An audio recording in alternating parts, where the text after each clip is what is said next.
ఇంకొక common myth అంటే IVF అంటే ఏ ఏజ్ లో చేసుకున్నా సక్సెస్ అవుతుంది ప్లస్ 100% సక్సెస్ ఉంటుంది అని కొంతమంది వస్తారు. అలా ఉండదండి.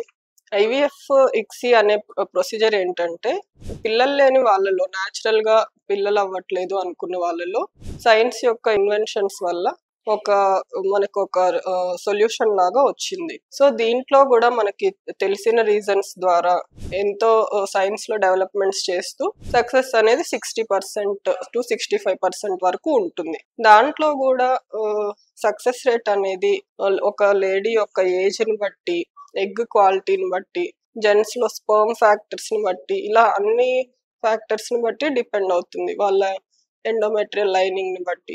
ఐవీఎఫ్ ఇండికేటెడ్ అయిన వాళ్ళలో ఎంత అర్లీగా చేసుకుంటే అంత బెస్ట్. ఎప్పుడు కూడా 100% సక్సెస్ రేట్ అనేది ఉండదు. ప్లస్ ఏ ఏజ్ లోనైనా ఒకటే రిజల్ట్ ఉండదు. సో ఈ కామన్ మిత్స్ గురించి మీకు కొంచెం అవగాహన వచ్చిందని అనుకుంటున్నాను. Thank you.